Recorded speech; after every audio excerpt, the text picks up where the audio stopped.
Amor de mãe ou obsessão? Minha mãe sabotava todos os meus relacionamentos por ciúmes doentio. Eu tinha 23 anos quando finalmente entendi que minha mãe nunca iria me deixar ser feliz. E o pior de tudo é que levei mais de uma década para perceber o óbvio, para enxergar a verdade que estava bem na minha frente durante todo esse tempo. Durante todos esses anos intermináveis, eu acreditei que era azar, que eu simplesmente não sabia escolher as pessoas certas. Que havia algo profundamente errado e quebrado dentro de mim que afastava qualquer pessoa que tentasse se aproximar. Passei noites em claro me perguntando qual era meu defeito, porque eu não conseguia manter ninguém ao meu lado, porque todos eventualmente desistiam de mim. Mas a verdade era muito mais dolorosa, muito mais perturbadora e muito mais cruel do que qualquer coisa que eu pudesse ter imaginado nos meus piores pesadelos. Meu nome é Marina e esta é a história de como descobri que a pessoa que deveria me proteger era exatamente aquela que destruía sistematicamente, metodicamente e deliberadamente qualquer chance que eu tinha de construir uma vida amorosa saudável e feliz. Esta é a história de como o amor de mãe se transformou em uma prisão sufocante, em um pesadelo silencioso que quase me custou tudo o que eu valorizava na vida,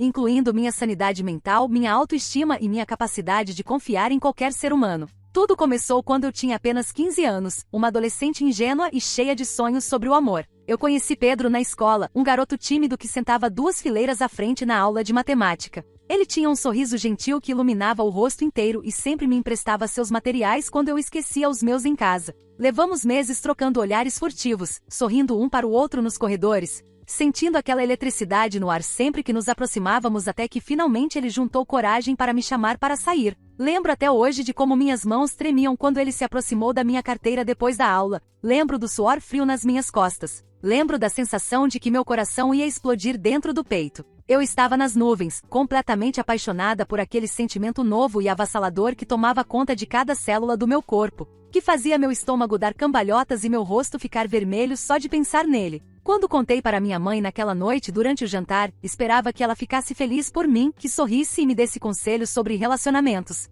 que compartilhasse histórias de quando ela era jovem. Afinal, ela sempre dizia que queria me ver sorrindo, que minha felicidade era tudo para ela, que ela viveu toda a vida dela pensando apenas no meu bem-estar. Mas a reação foi completamente diferente do que eu esperava, completamente inesperada e assustadora. Seus olhos escureceram de uma forma que eu nunca tinha visto antes e ela começou a fazer perguntas. Muitas perguntas. Perguntas atrás de perguntas sem parar. Quem era esse garoto? De que família ele vinha? Onde os pais dele trabalhavam? O que ele queria comigo? Por que ele estava interessado em mim especificamente? Eu era muito nova para namoro, ela disse. Eu precisava focar nos estudos, completar a escola, pensar no meu futuro. Os homens só queriam uma coisa, ela repetia sem parar, e eu era inocente demais para perceber as verdadeiras intenções deles. Eu tentei argumentar, tentei explicar, tentei dizer que Pedro era um bom garoto, que ele era respeitoso, que vinha de uma família decente, que suas notas eram boas, que ele tinha planos para o futuro, mas ela foi implacável. Disse que não me proibia de vê-lo, mas que precisava conhecê-lo primeiro, que era seu direito como mãe, que era sua obrigação me proteger dos perigos do mundo.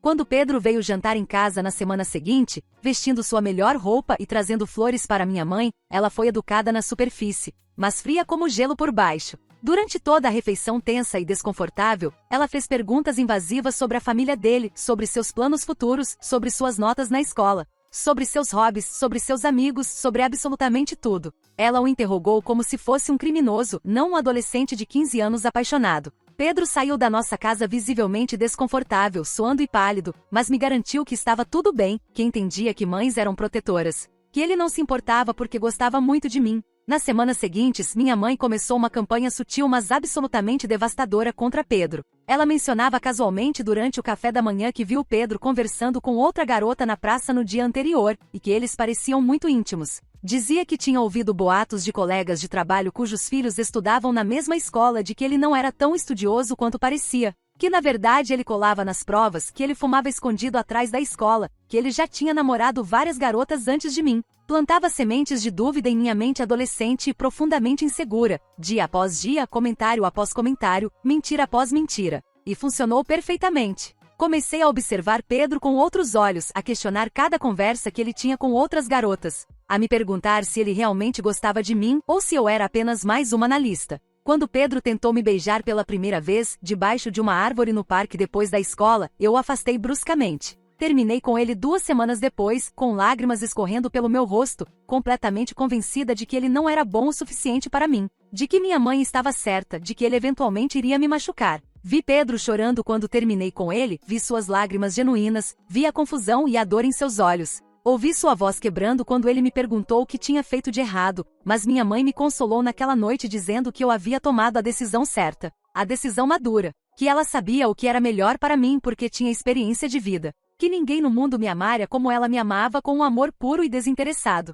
E eu acreditei em cada palavra que saía da sua boca. Os anos passaram em uma névoa de relacionamentos destruídos e esperanças despedaçadas, e o padrão se repetiu tantas vezes que eu perdi a conta. Tantas vezes que começou a parecer normal, inevitável. Aos 17 anos, já no último ano do ensino médio, conheci Lucas em um curso de inglês que minha mãe tinha insistido que eu fizesse para melhorar minhas chances de entrar em uma boa universidade. Ele era engraçado de um jeito natural e espontâneo, inteligente de uma forma que me fazia querer aprender mais sobre tudo, e tocava violão maravilhosamente bem, cantando músicas que me faziam sentir coisas que eu nem sabia que era possível sentir. Levava flores para minha mãe quando vinha me buscar para nossos encontros e sempre tratava todo mundo ao seu redor, desde o porteiro do prédio até os garçons nos restaurantes, com uma gentileza genuína que era rara de encontrar. Eu pensei que finalmente tinha encontrado alguém que minha mãe aprovaria, alguém que ela veria como digno de mim.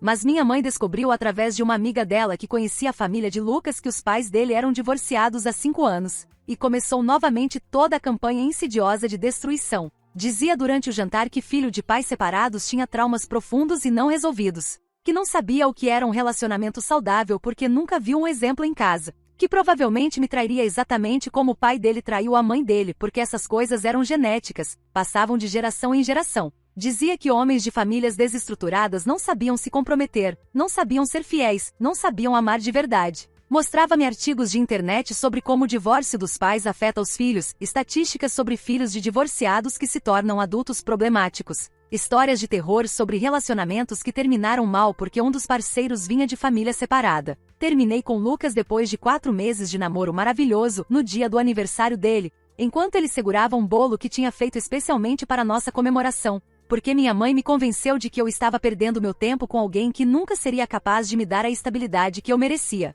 Lucas ficou parado na minha frente, segurando aquele bolo com lágrimas silenciosas escorrendo pelo rosto, sem entender o que tinha acontecido, sem conseguir processar porque eu estava fazendo aquilo justo naquele dia. Ele me perguntou se era algo que ele tinha feito, se era algo que ele poderia consertar, se ele poderia falar com minha mãe para esclarecer qualquer mal-entendido. Mas eu apenas balancei a cabeça e fechei a porta, deixando-o ali sozinho no corredor. Chorei a noite inteira, mas minha mãe estava lá, sentada na beirada da minha cama, acariciando meu cabelo e dizendo que a dor ia passar, que eu tinha feito a coisa certa, que um dia eu ia agradecer a ela por ter me salvado de um sofrimento muito maior no futuro. Na faculdade, quando comecei o curso de administração, conheci André durante a semana de calouros. Ele era 2 anos mais velho que eu, cursava engenharia mecânica e já tinha conseguido um estágio prestigiado em uma empresa multinacional grande e conhecida. Pela primeira vez em anos, achei que minha mãe iria aprovar sem restrições. Ele era exatamente o tipo de homem que ela sempre disse que eu merecia. O tipo de homem que tinha futuro garantido, que era ambicioso, que era responsável,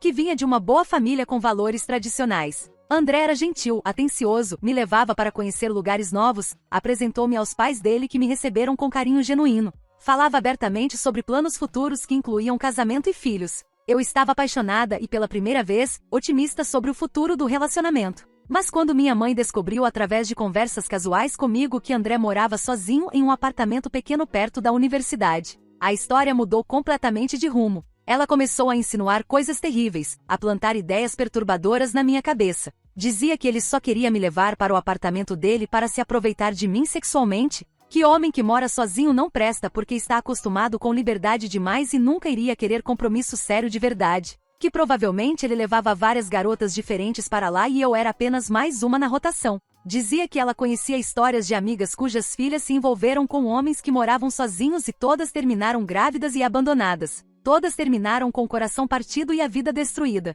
Eu tentei resistir dessa vez com mais força do que nas outras. Realmente tentei porque estava cansada de perder pessoas boas, cansada de terminar relacionamentos que pareciam promissores. Mas minha mãe foi mais longe do que nunca tinha ido antes. Ela começou a ligar para mim freneticamente em todos os nossos encontros, inventando emergências cada vez mais elaboradas e assustadoras. Uma vez disse que estava passando mal do coração e precisava ir ao hospital imediatamente, que estava tendo um ataque cardíaco e que ia morrer se eu não chegasse logo. Quando cheguei em casa correndo desesperada, com André preocupado e pálido ao meu lado oferecendo-se para levar ela ao hospital, minha mãe estava perfeitamente bem, sentada confortavelmente no sofá assistindo sua novela favorita na televisão. Disse que já havia passado, que provavelmente era só ansiedade e palpitações por eu estar fora até tarde da noite e ela ficar preocupada sozinha em casa imaginando o que poderia estar acontecendo comigo.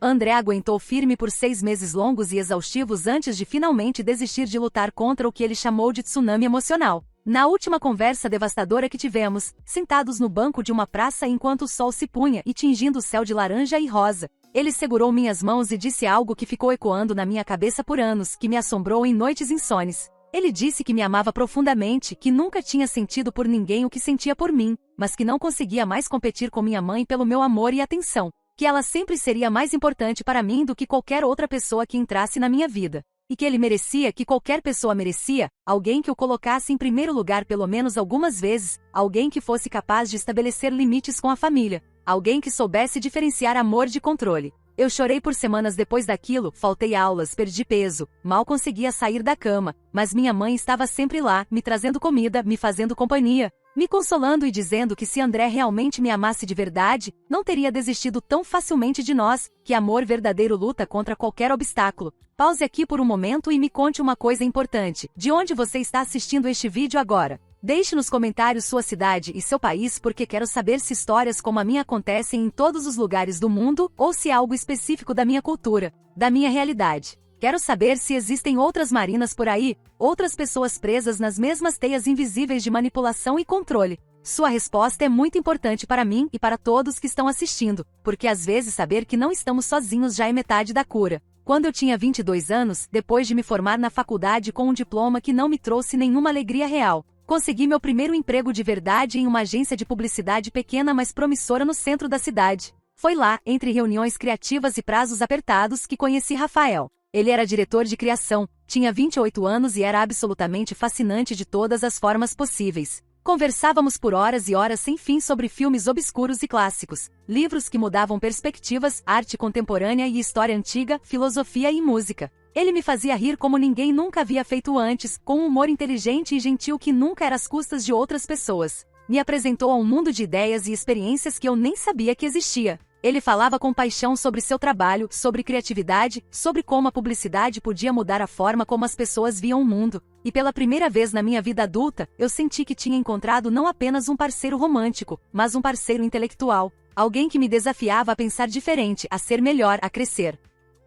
E pela primeira vez na vida, tomei uma decisão consciente e deliberada de não contar para minha mãe sobre o relacionamento. Depois de anos vendo o mesmo padrão se repetir, depois de perder Pedro, Lucas, André e outros que nem mencionei, finalmente entendi que precisava manter pelo menos uma parte da minha vida privada longe do alcance dela. Eu sabia que era errado esconder, sabia que eventualmente ela descobriria, mas estava tão desesperada por um pouco de felicidade não contaminada que decidi correr o risco. Durante 3 meses absolutamente mágicos e libertadores, mantive Rafael em completo segredo. Mentia descaradamente sobre onde estava quando saía com ele, inventava compromissos elaborados com amigas que na verdade não existiam. Criava reuniões de trabalho fictícias que supostamente duravam até tarde. Saía mais cedo de casa nos fins de semana dizendo que tinha projetos urgentes na agência. E foi o período mais feliz, mais livre, mais autêntico da minha vida inteira até aquele momento. Sem minha mãe constantemente na minha cabeça analisando cada palavra e gesto, sem suas opiniões venenosas sobre cada aspecto do relacionamento, sem suas manipulações sutis mas devastadoramente eficazes, eu finalmente consegui me apaixonar de verdade, completamente, sem reservas ou medos. Rafael falava sobre futuro comigo de uma forma que me fazia acreditar que o futuro era realmente possível. Queria me apresentar formalmente para os pais dele, já tinha me mostrado fotos da família, já sabia os nomes de todos. Falava em morarmos juntos depois que eu estivesse mais estabelecida na carreira, em adotarmos um cachorro, em viajarmos pelo mundo, em construirmos uma vida juntos cheia de arte, criatividade e amor. E eu queria tudo isso também com uma intensidade que assustava e emocionava ao mesmo tempo. Pela primeira vez, eu conseguia me imaginar claramente construindo uma vida com alguém, tendo uma casa, acordando ao lado da mesma pessoa todos os dias e sendo genuinamente feliz com isso. Mas segredos nunca duram para sempre, especialmente não em cidades pequenas onde todo mundo conhece todo mundo. Minha mãe descobriu do pior jeito possível quando viu uma foto minha com Rafael, sorrindo e abraçados em um evento da agência. no celular de uma colega de trabalho distante que tinha me adicionado nas redes sociais e não sabia que eu estava mantendo o relacionamento em segredo. A explosão que se seguiu foi absolutamente monumental, maior do que qualquer coisa que eu tinha testemunhado antes. Ela gritou tão alto que os vizinhos bateram na parede, chorou com soluços dramáticos que pareciam arrancados do fundo da alma, disse que eu a havia traído da pior forma possível, que depois de absolutamente tudo que ela fez por mim durante toda a minha vida eu a tratava como uma completa estranha, como se ela não fosse ninguém, como se sua opinião e seus sentimentos não importassem absolutamente nada. Como eu podia esconder algo tão importante dela? Ela gritava repetidamente. Como eu podia mentir olhando nos olhos dela todos os dias? Como eu podia fazer isso com minha própria mãe, a pessoa que me deu a vida, que abriu mão de tudo por mim? Eu tentei me defender, tentei explicar racionalmente por que tinha tomado aquela decisão, tentei fazer ela entender que eu precisava de espaço, de privacidade, de uma vida própria separada dela, mas ela não ouvia uma palavra sequer. Estava em um estado de histeria que eu nunca tinha visto antes, alternando entre raiva explosiva e tristeza profunda. Disse que precisava conhecer Rafael imediatamente, naquela mesma semana, que não ia aceitar desculpas ou adiamentos. Que se eu não marcasse um jantar formal até o fim de semana, ela iria até meu trabalho pessoalmente e causaria uma cena enorme na frente de todos os meus colegas e chefes. Que ela tinha todo o direito de fazer isso porque era minha mãe e eu estava escondendo minha vida dela. Eu estava completamente encurralada, sem saída, sem opções. O jantar foi um pesadelo absoluto desde o primeiro segundo. Minha mãe chegou com uma expressão facial fechada e hostil que não escondia nada e manteve uma hostilidade mal disfarçada durante toda a noite interminável. Fez perguntas profundamente invasivas e inapropriadas sobre o salário exato de Rafael, sobre quanto dinheiro ele tinha economizado, sobre investimentos, sobre por que ele com 28 anos ainda não era casado ou pelo menos noivo se era tão maravilhoso quanto eu dizia, sobre quantos relacionamentos sérios ele já tinha tido antes de mim, sobre se ele já tinha morado com outras mulheres, sobre seus hábitos pessoais, sobre absolutamente tudo que vinha à cabeça dela. Quando Rafael tentou fazer uma piada leve para aliviar a tensão palpável no ar, para trazer um pouco de leveza para a atmosfera pesada,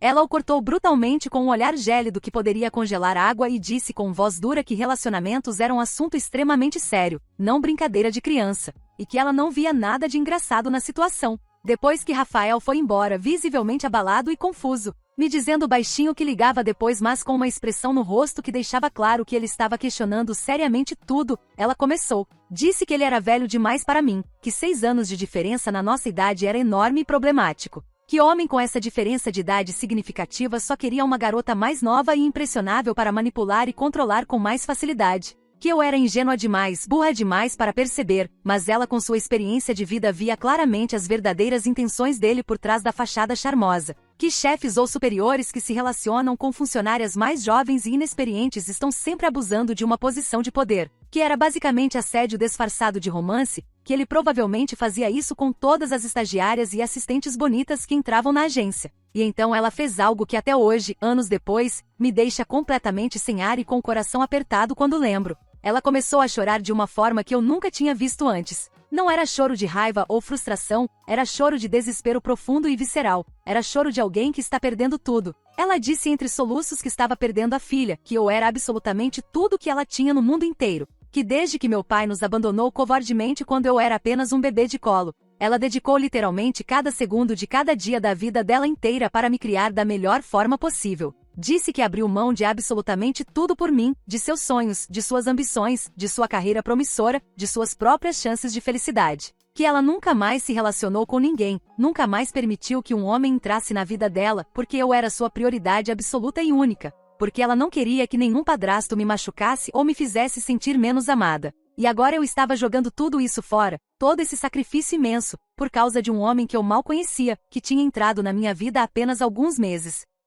Eu me senti naquele momento como a pior pessoa que já existiu na face da Terra. Como eu podia ser tão profundamente egoísta e ingrata? Como eu podia magoar assim a única pessoa que sempre esteve incondicionalmente ao meu lado em todos os momentos? Minha mãe havia sacrificado literalmente toda a vida dela, todas as suas possibilidades de felicidade pessoal, por mim, e eu estava abandonando ela na primeira oportunidade que apareceu, no primeiro momento em que um homem mostrou interesse. Eu era exatamente a filha terrível e ingrata que ela estava acusando-me de ser. Comecei a me afastar gradualmente de Rafael, cancelando encontros em cima da hora com desculpas fracas dizendo que minha mãe precisava urgentemente de mim para alguma coisa. que ela não estava passando bem, que eu não podia deixá-la sozinha. Respondia suas mensagens cada vez mais tarde, às vezes levando dias quando antes respondia em minutos. Recusava categoricamente seus convites para conhecer sua família porque sabia que não conseguiria lidar com a culpa de estar construindo uma nova família enquanto abandonava a minha. E vi o mesmo padrão devastador se repetir novamente como um filme de terror que eu já tinha assistido várias vezes.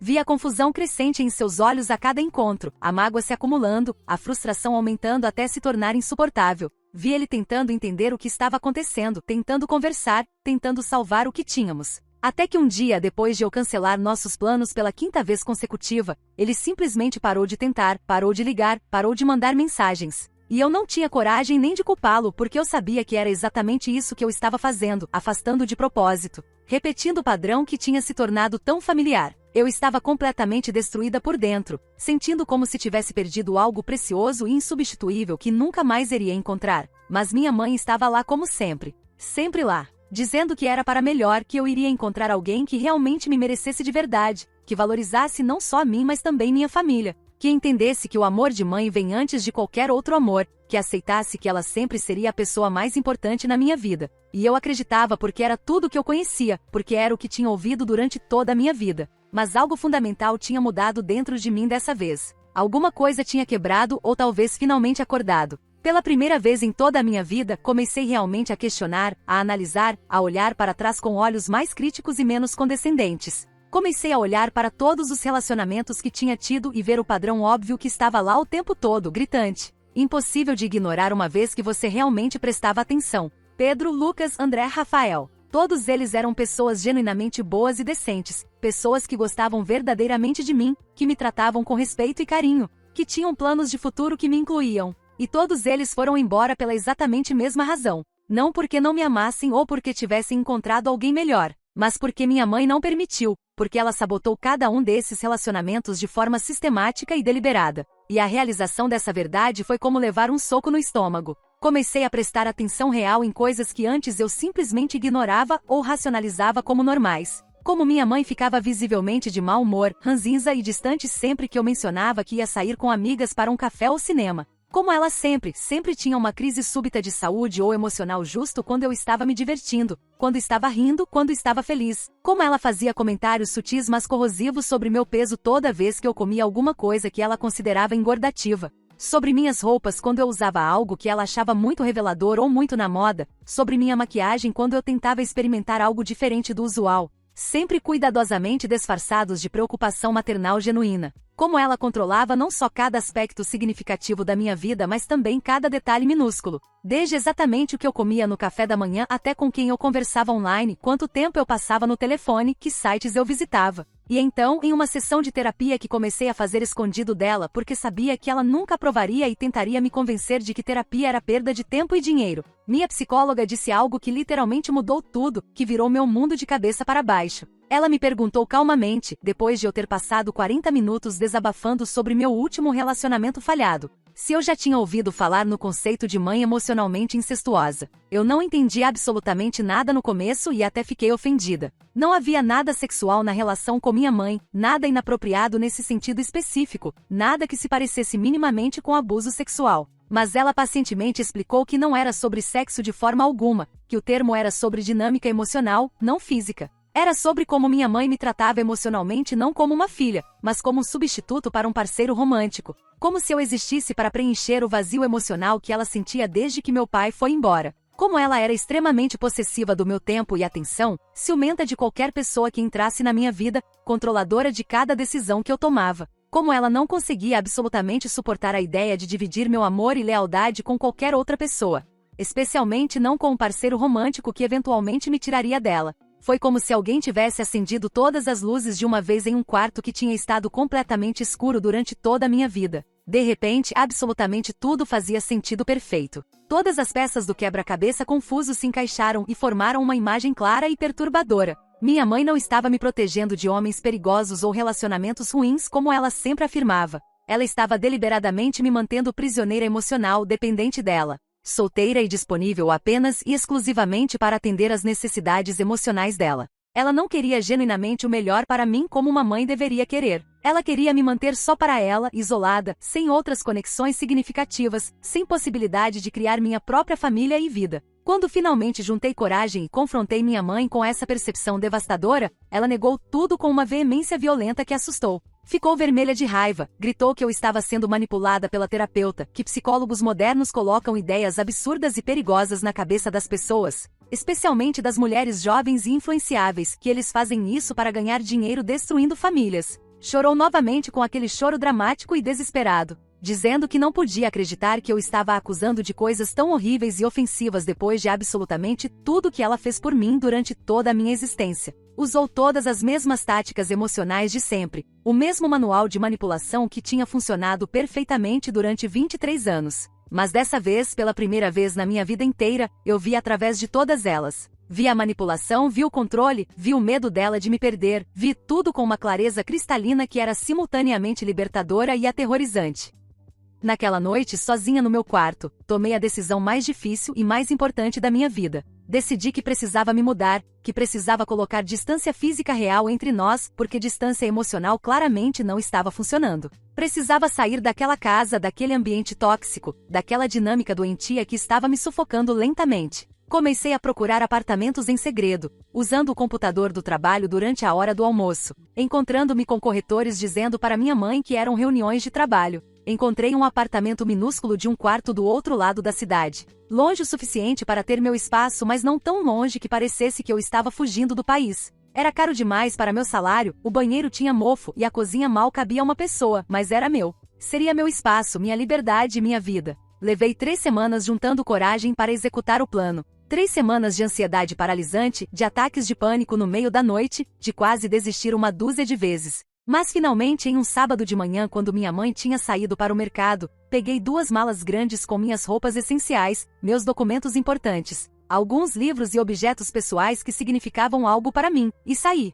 Simplesmente saí. Deixei uma carta em cima da mesa da cozinha explicando que amava ela profundamente e sempre amara, mas que precisava viver minha própria vida, que precisava descobrir quem eu era sem ela controlando e orquestrando cada movimento meu, cada decisão, cada pensamento. Que isso não era sobre não amá-la, mas sobre aprender a me amar também. As semanas seguintes foram absolutamente brutais, foram os dias mais difíceis da minha vida. Minha mãe ligava literalmente dezenas de vezes por dia, começando às 6 da manhã e indo até meia-noite. Quando eu parei de atender depois dos primeiros dias, ela começou a deixar mensagens de voz cada vez mais desesperadas e manipuladoras. Dizia que estava doente, que tinha sido diagnosticada com câncer e precisava de mim para ir às consultas médicas. Dizia que estava morrendo, que eu estava literalmente matando ela aos poucos com meu egoísmo, que ela não ia aguentar viver sem mim e que minha ausência estava acabando com a saúde dela. Mandava mensagens de texto no meio da madrugada dizendo que estava tendo pensamentos suicidas, que ia tomar todos os remédios da casa se eu não voltasse imediatamente,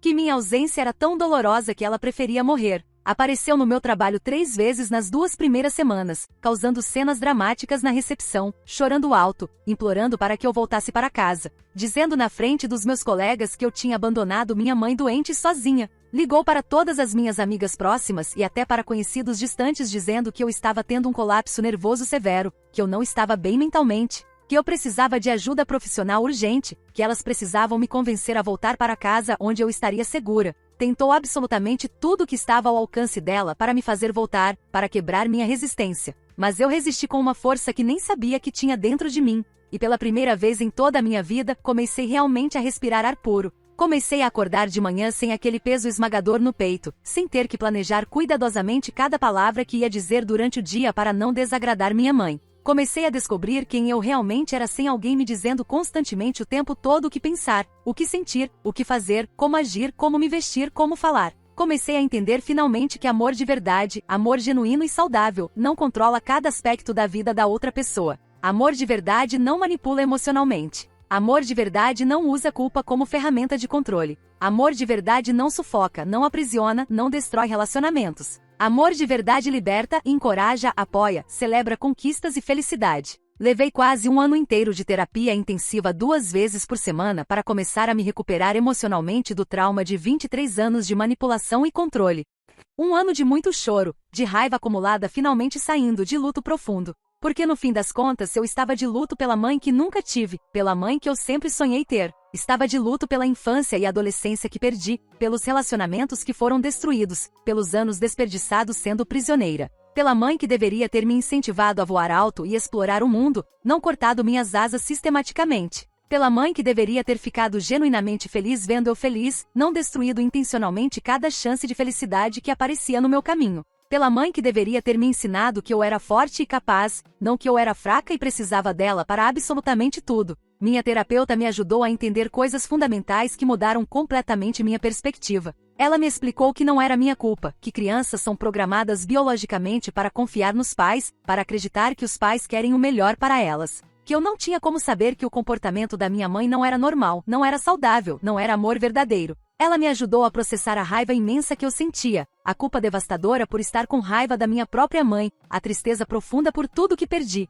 Me ensinou sobre limites saudáveis, sobre como é perfeitamente aceitável e até necessário ter limites rígidos mesmo com família, especialmente com família quando essa família é tóxica e prejudicial. Hoje, 2 anos completos depois de ter saído daquela casa, eu mantenho contato extremamente limitado e rigidamente controlado com minha mãe. Vejo ela uma vez por mês no máximo, sempre em lugares públicos como restaurantes ou cafés onde ela não pode fazer cenas muito dramáticas. Por períodos predeterminados de tempo que nunca excedem 2 horas. Estabeleci limites claríssimos e inegociáveis que repito sempre que necessário. Não discuto minha vida pessoal com ela. Não conto sobre relacionamentos. Não peço conselhos. Não permito que ela venha ao meu apartamento porque esse é meu espaço sagrado e seguro. E quando ela tenta ultrapassar esses limites, quando ela começa com as velhas manipulações e tentativas de controle, eu simplesmente levanto e vou embora sem discussão, sem explicação, sem dar a ela a atenção que ela busca. Foi a coisa mais difícil que já fiz na vida inteira, estabelecer e manter esses limites com a pessoa que me deu a vida,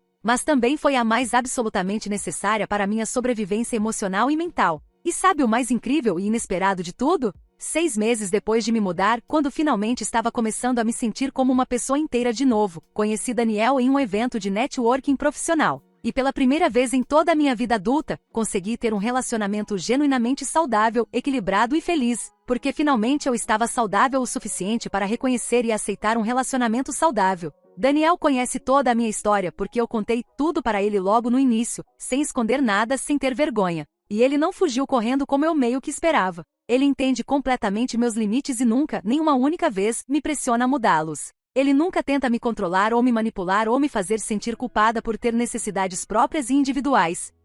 Quando minha mãe tentou começar com as velhas manipulações conhecidas assim que descobriu sobre Daniel, tentando dizer que ele não era bom o suficiente, que tinha intenções ocultas, eu a cortei imediatamente e firmemente. Disse clara e diretamente que minha vida pessoal não era assunto dela, que eu era adulta capaz de tomar minhas próprias decisões e que se ela não conseguisse respeitar isso, nosso contato ia diminuir ainda mais ou cessar completamente. Hoje estamos noivos e planejando nosso casamento para o próximo verão. Vai ser pequeno, íntimo, apenas pessoas que genuinamente nos amam e apoiam nossa felicidade. Minha mãe está na lista de convidados, mas com condições claras sobre comportamento aceitável. Ela não está feliz com nada disso. É claro que não está. Ela tentou convencer absolutamente todo mundo que conhece de que Daniel é um aproveitador, um manipulador, que nosso casamento está fadado ao fracasso desde o início, que estou cometendo o maior erro da minha vida inteira e que vou me arrepender amargamente. Mas pela primeira vez na vida, as pessoas ao meu redor, as pessoas que realmente me conhecem e me amam, veem através dela com clareza. Minhas amigas verdadeiras que testemunharam anos de manipulação sutil e não tão sutil, estão firmemente ao meu lado apoiando cada decisão que tomo. E minha terapeuta, que tem sido minha âncora durante toda essa jornada difícil, me ajuda constantemente a manter os limites firmes quando minha mãe tenta testá-los, o que acontece regularmente. Contando essa história completa agora, olhando para trás com a perspectiva que 2 anos de distância e terapia intensiva me deram, percebo dolorosamente o quanto perdi ao longo de todos esses anos. Quantos relacionamentos potencialmente maravilhosos e duradouros foram cruelmente destruídos antes mesmo de terem uma chance real? Quantos anos preciosos da minha vida foram completamente desperdiçados sendo prisioneira emocional de um amor que não era realmente amor, mas obsessão doentia disfarçada de preocupação maternal. E me pergunto constantemente quantas outras pessoas estão vivendo exatamente a mesma situação neste exato momento, sem perceber, sem entender, achando que é normal, que é assim que famílias funcionam, que é assim que mães demonstram amor. Quantas outras Marinas existem por aí, perdendo anos preciosos, perdendo pessoas maravilhosas, vivendo vidas pela metade porque alguém que deveria amá-las está na verdade as aprisionando. Se você está me ouvindo agora mesmo e qualquer parte significativa dessa história ressoou profundamente com você, se você reconheceu padrões na sua própria vida ou viu reflexos da sua realidade nas minhas palavras, por favor preste muita atenção ao que vou dizer. Olhe honesta e cuidadosamente para seus relacionamentos, todos eles. Olhe para como as pessoas mais próximas de você, especialmente sua família, reagem quando você está genuinamente feliz. Observe se elas celebram sua felicidade ou se sutilmente tentam diminuí-la, questioná-la, destruí-la. Amor verdadeiro, amor genuíno e saudável, sempre celebra incondicionalmente sua felicidade, não tenta sabotá-la de forma alguma. Amor verdadeiro quer ver você crescer, se desenvolver, alcançar seu potencial máximo, não quer te manter pequeno, dependente e controlado. Minha mãe sempre disse repetidamente durante toda a minha vida que me amava mais do que tudo no mundo, mais do que qualquer outra coisa, que seu amor por mim era maior que qualquer coisa. E talvez, na mente profundamente distorcida e doente dela, isso realmente fosse verdade da forma como ela entendia amor. Mas amor que sufoca até você não conseguir respirar, que controla cada aspecto da sua existência, que deliberadamente destrói sua felicidade, não é amor de forma alguma.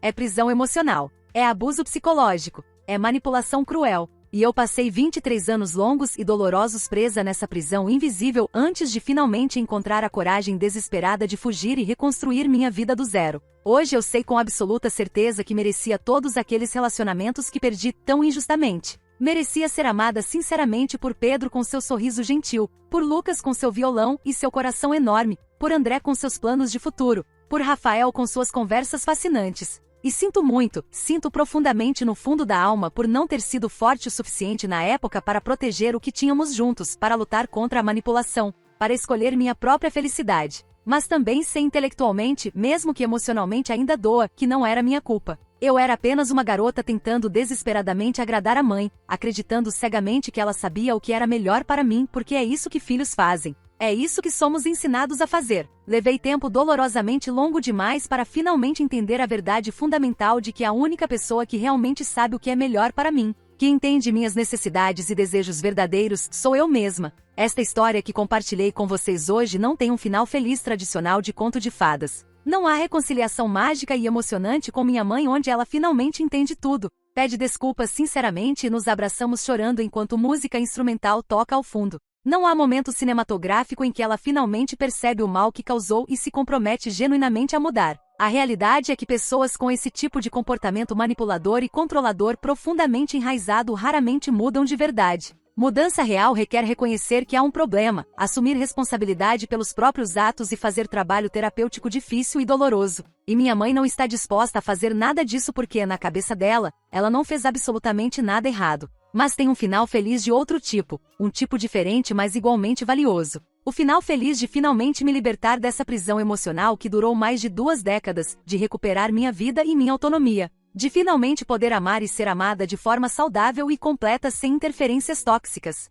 O final feliz de acordar todo dia e não sentir aquele peso esmagador de ansiedade. O final feliz de tomar minhas próprias decisões, certas ou erradas, e aprender com elas. O final feliz de construir relacionamentos baseados em respeito mútuo, não em controle e manipulação. Se esta história tocou você de alguma forma profunda, se você reconheceu padrões perturbadores na sua própria vida ou na vida de alguém que você ama e se preocupa, não deixe de se inscrever neste canal agora mesmo clicando naquele botão vermelho grande de inscrição logo abaixo deste vídeo. Porque toda semana eu compartilho histórias reais e cruas como esta, histórias que precisam desesperadamente serem contadas em voz alta, que precisam serem ouvidas por pessoas que estão passando pelas mesmas situações. Ative o sininho de notificações para não perder absolutamente nenhum vídeo novo que pode mudar sua perspectiva ou até mesmo sua vida. E por favor, clique nos cards que estão aparecendo na sua tela agora. Porque tenho outras histórias igualmente importantes que vão abrir seus olhos para dinâmicas familiares e relacionais que você talvez nunca tenha percebido ou questionado antes. Histórias detalhadas sobre manipulação emocional em todas as suas formas, sobre como reconhecer relacionamentos genuinamente tóxicos antes que destruam você,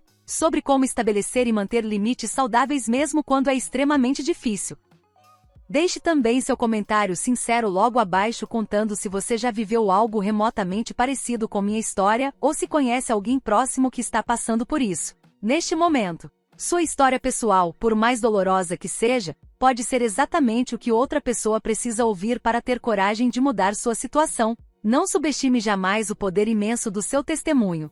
Às vezes, saber que não estamos sozinhos, que outras pessoas passaram pelo mesmo inferno e sobreviveram. É exatamente o que precisamos para dar o primeiro passo em direção à liberdade. Inscreva-se agora mesmo, ative as notificações e vamos juntos criar uma comunidade forte e solidária de pessoas que escolhem conscientemente viver livres de manipulação, que escolhem relacionamentos verdadeiramente saudáveis baseados em respeito mútuo, que escolhem corajosamente sua própria felicidade mesmo quando isso significa confrontar as pessoas que deveriam nos amar incondicionalmente. Seu futuro eu, a pessoa que você vai se tornar daqui a alguns anos, vai agradecer imensamente por ter tomado essa decisão importante hoje de buscar informação e apoio. Nos vemos no próximo vídeo com mais histórias que precisam ser contadas. E lembre-se sempre, você merece ser feliz, você merece amor saudável, você merece viver sua própria vida.